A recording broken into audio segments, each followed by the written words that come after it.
announcing today a major show of military force in the region. In the heart of one of the world's most strategically vital regions, the Strait of Hormuz, an unexpected showdown was about to unfold. The USS Gerald R. Ford, the most advanced aircraft carrier ever built, stood on the front lines of global security. Its vast deck hosting thousands of sailors and the most powerful aircraft in the world. But something darker and more elusive was lurking beneath the surface. 3 Venezuelan Kilo-class submarines, armed and on a mission to strike. The stakes were incredibly high. The future of international trade, the security of critical shipping lanes, and the fragile balance of power in the Middle East were all at risk. As the Venezuelan submarines prepared to execute their mission, their plan was clear. Infiltrate undetected, get close to the mighty carrier, and strike before the U.S. could even react. The world was watching, but no one knew that beneath the calm waves, a high-tech battle was about to rage, one that would test the cutting edge of naval warfare. The Venezuelans were known for their stealth tactics. Their submarines were meant to be invisible, ghosts of the deep, creeping closer to their target under the radar. Their goal was simple: deliver a devastating blow to the USS Gerald R. Ford, a symbol of American naval dominance. But the Gerald R. Ford wasn't just any ship. It was a fortress on the water, equipped with the most advanced anti-submarine warfare technology in existence. What followed would be a battle of wits and technology. As the Venezuelan submarines closed in on the carrier, the crew of the Gerald R. Ford was ready. Their integrated underwater warfare system was a marvel of modern engineering, designed to detect and neutralize threats long before they could strike. It would be the perfect test of the U.S. Navy's superiority in underwater combat, an invisible war waged beneath the waves, with the fate of the entire operation hanging in the balance. In a matter of moments, the Venezuelans' stealthy approach was compromised. They thought they had the upper hand, but they underestimated the technological prowess of the Gerald R. Ford. A series of radar pings, sonar readings, and sensor systems instantly picked up on the presence of the enemy submarines. The Gerald R. Ford didn't just respond, it outmaneuvered them at every turn. Instead of hiding its position, the carrier revealed the threat, knowing that in the modern age, stealth was no match for the firepower and precision of American naval technology. What happened next would change the course of this standoff.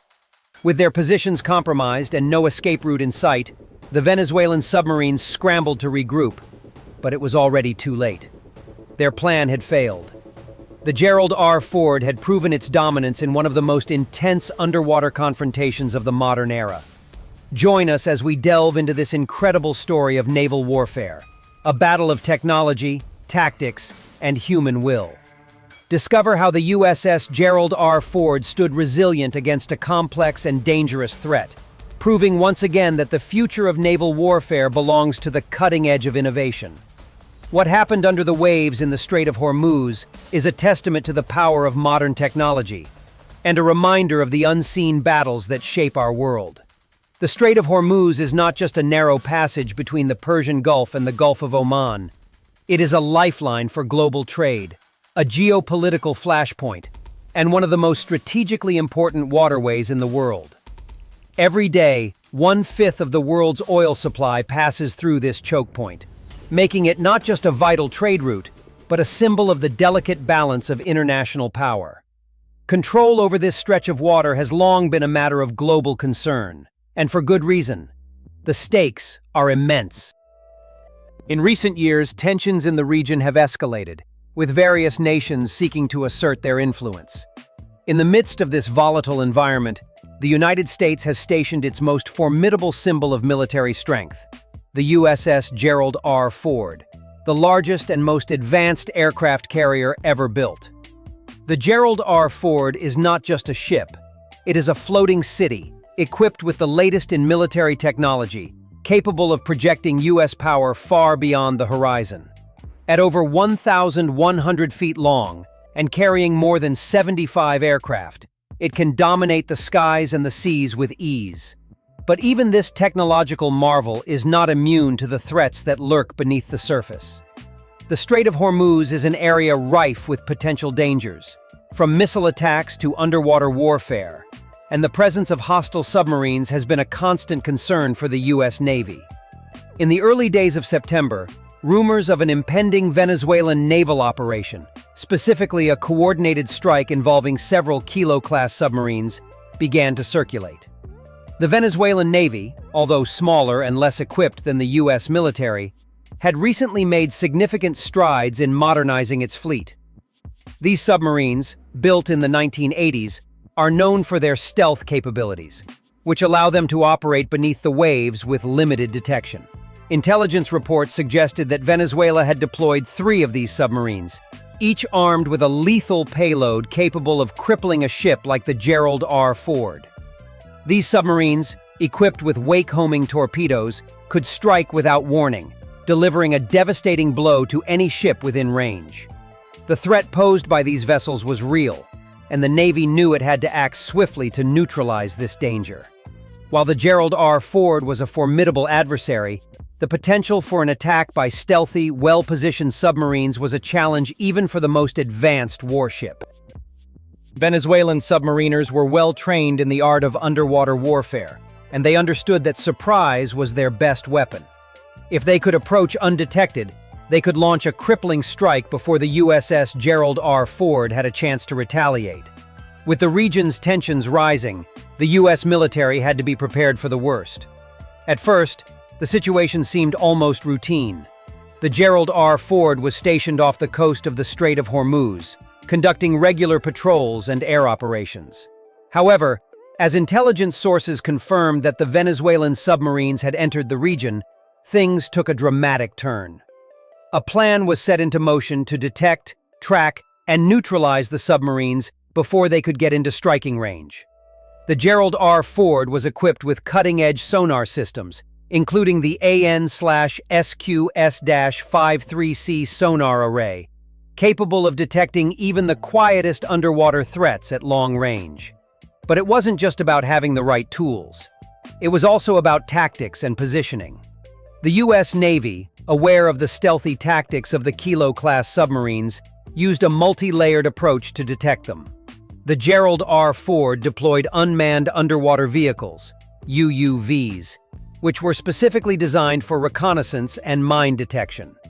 These UUVs, equipped with advanced acoustic sensors, scoured the area around the carrier, silently searching for any signs of the approaching threat. As the Venezuelan submarines closed in on the carrier, they believed they were undetected. Their mission was clear: strike quickly, strike hard, and vanish back into the depths before the U.S. could mount a counterattack.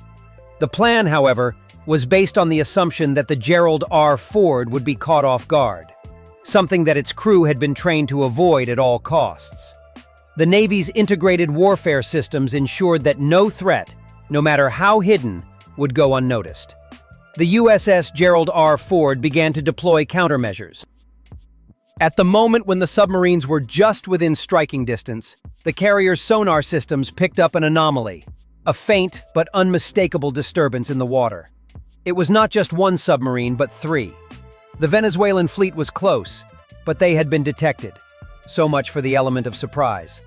What happened next would be a demonstration of the carrier's power. The U.S. Navy immediately initiated a full-scale response, using its state-of-the-art technology and combat readiness to turn the tables on the Venezuelan submarines. Despite the initial stealth of their approach, the Venezuelans had underestimated the sheer technological might of the Gerald R. Ford. The battle to control the Strait of Hormuz was far from over, but the stage was set for an unprecedented clash of modern naval capabilities. The Venezuelan Kilo-class submarines were not just any ordinary vessels. Known for their stealth and subsonic capabilities, these submarines are designed to be almost invisible to the most advanced radar systems. The Kilo class, originally built in the 1980s, was a formidable design that emphasized quiet operation, allowing the submarines to travel undetected beneath the waves for extended periods of time. For this mission in the Strait of Hormuz, 3 of these submarines were tasked with a delicate operation: infiltrate the waters around the USS Gerald R. Ford undetected, close the gap, and launch a deadly attack before the U.S. Navy could react.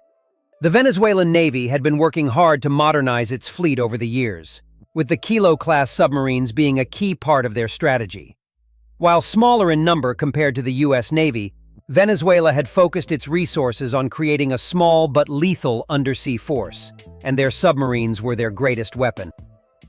The 3 submarines involved in this mission were equipped with advanced wake-homing torpedoes, which allowed them to track and target ships based on the wake patterns they left in the water.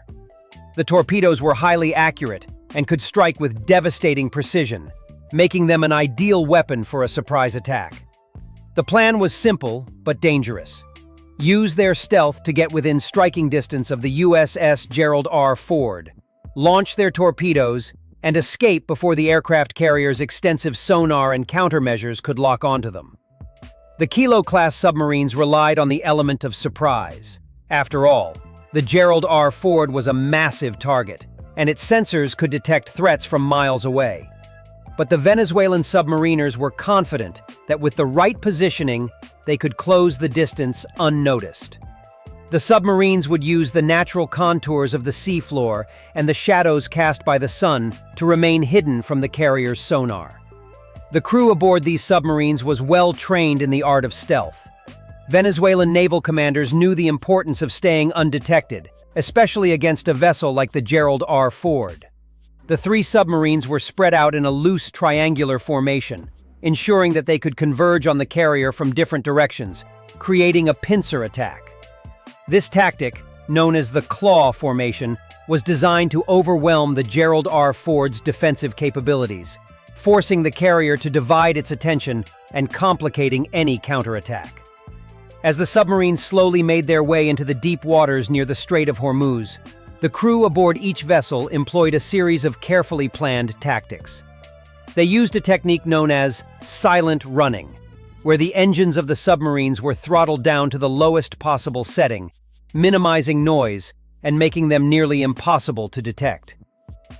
In this mode, the submarines relied on their advanced passive sonar systems to avoid detection by any nearby ships or aircraft. The strategy was risky.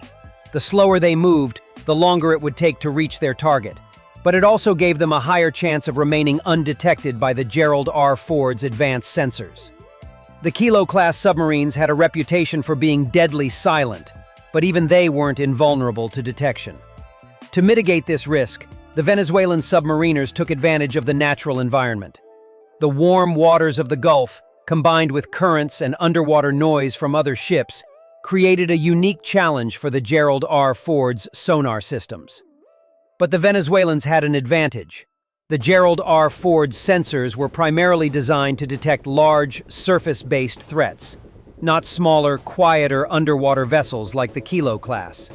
Their plan was to use the carrier's reliance on surface-level detection to their advantage, staying just beneath the radar's threshold. As they closed in on the carrier, the submarines maintained strict radio silence, ensuring that no electronic signature would give them away. The crew members aboard these vessels were the best trained in the Venezuelan Navy, prepared for any situation. Every decision was calculated. They knew that if they made even the slightest mistake, their mission would fail, and the Gerald R. would retaliate with overwhelming force. But if they succeeded, the results could be catastrophic. The destruction of a vessel like the Gerald R. would send shockwaves through the world's navies, severely impacting U.S. influence in the Middle East. In those final moments before the attack, the submarines took their positions, adjusting their depth and course to perfect their approach. The Gerald R. loomed large in the distance, unaware of the imminent threat closing in on it. The Venezuelans were ready. The plan had been in the works for months, and the time had come. They were mere minutes away from launching a full-scale assault that could change the course of naval warfare in the region forever. But the question remained: would they be able to maintain their stealth long enough to strike? Or would they be discovered before they could fire their torpedoes? As the Venezuelan submarines closed in on the USS Gerald R. the carrier's crew knew that a deadly game of cat and mouse was underway. The vast ship, which had been patrolling the strategic waters of the Strait of Hormuz for days, was suddenly thrust into the heart of a high-stakes undersea battle. The Gerald R. Ford's sophisticated integrated undersea warfare system, IUWS, was immediately put to the test, designed to detect threats like these long before they could strike. The key to its success lay in its multi-layered sensors and detection systems, which were fine-tuned to pick up on even the faintest disturbances in the water. These systems, including advanced sonar arrays and long-range passive acoustic sensors, would allow the Gerald R. Ford to respond swiftly to any undersea threat. The Gerald R. Ford had been aware of the potential presence of hostile submarines for some time. Venezuelan submarines, although smaller and less sophisticated compared to the U.S. Navy's fleet, had been a growing concern for U.S. intelligence. This region, with its mix of deep waters and dangerous shoals, provided the perfect environment for stealth operations. Despite the strategic challenge, the crew aboard the Gerald R. Ford had been specifically trained to respond to these kinds of threats. As the Kilo-class submarines moved closer, the ship's crew knew the attack could come at any moment.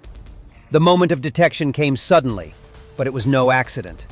The Gerald R. Ford's radar system, operating at full capacity, picked up a faint signal in the water.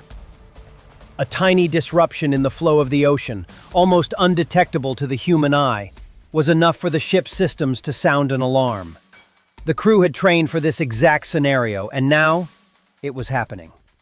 The ship's sonar operators quickly locked onto the signature, confirming the presence of the 3 Venezuelan submarines.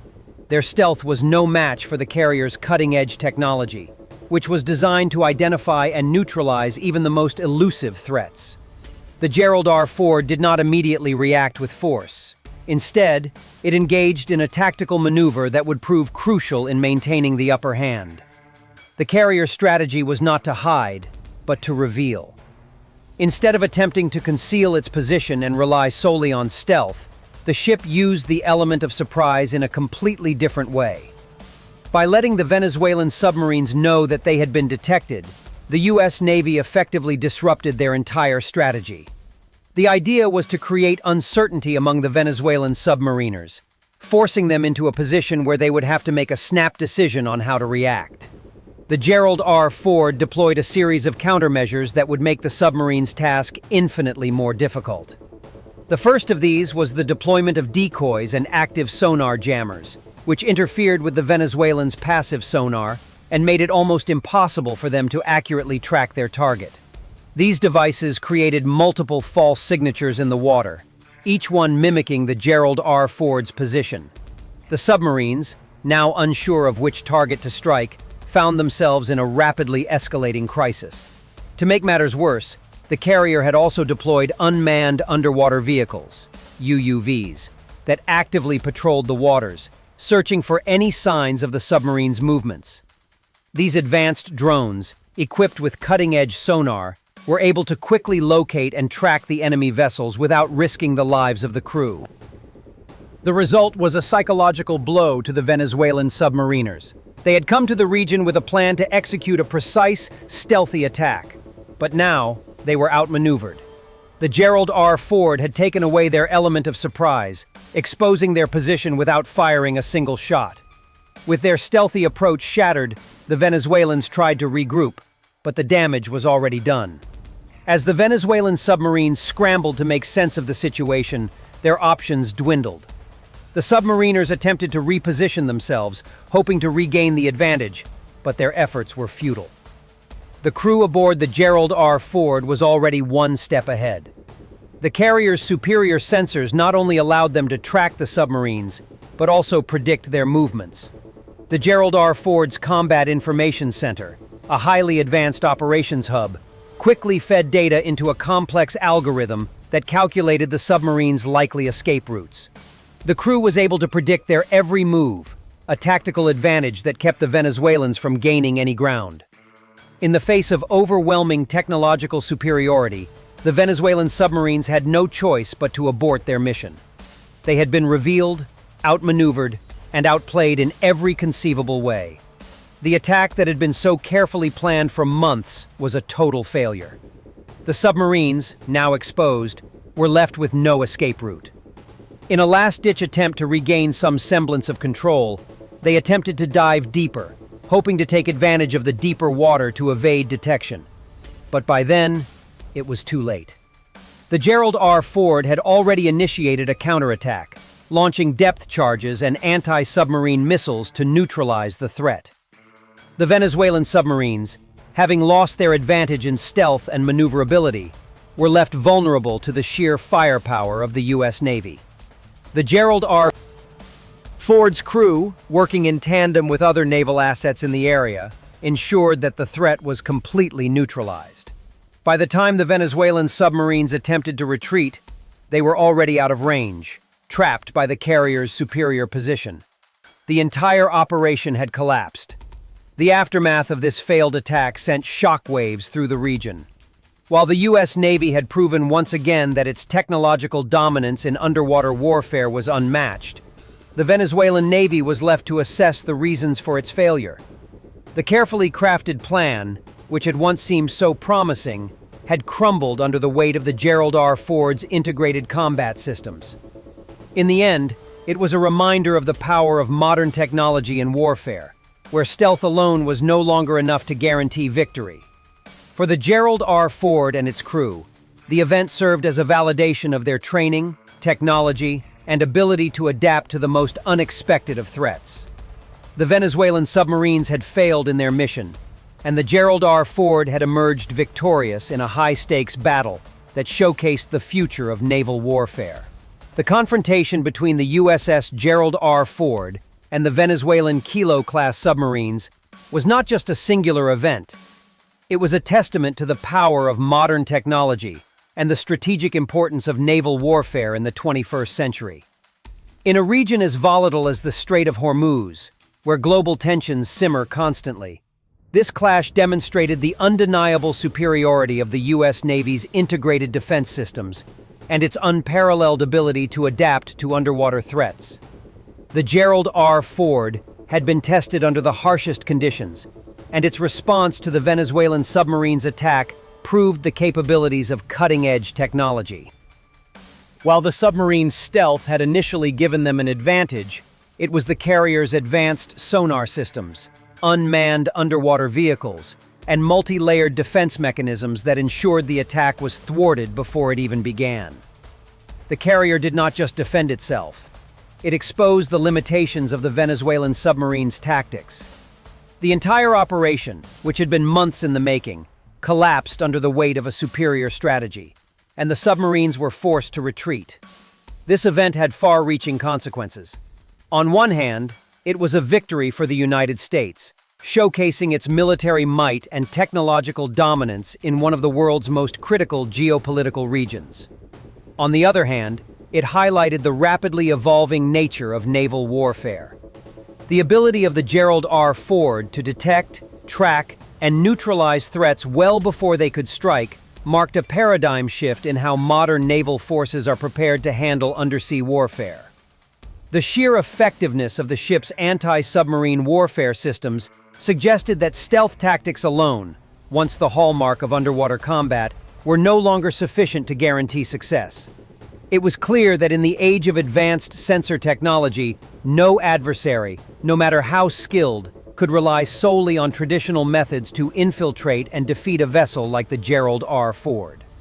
For the Venezuelan Navy, the failure of this attack had serious implications. Despite the sophisticated training of their submariners and the careful planning that went into the mission, the result was a resounding defeat. The inability to even get within striking distance of the carrier demonstrated a significant gap between their capabilities and those of the U.S. Navy. While the Kilo-class submarines were formidable, their reliance on stealth and surprise had been outmatched by the technological advancements aboard the Gerald R. Ford. It was a stark reminder that naval power is no longer determined just by the number of ships in a fleet, but by the advanced technology that underpins them. The impact of this incident extended beyond just the military realm. It reverberated across the geopolitical landscape, especially in the context of international relations in the Middle East.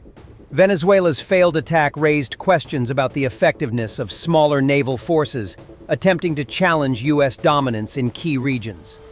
While the confrontation itself may have been isolated, It served as a warning to other nations considering similar tactics.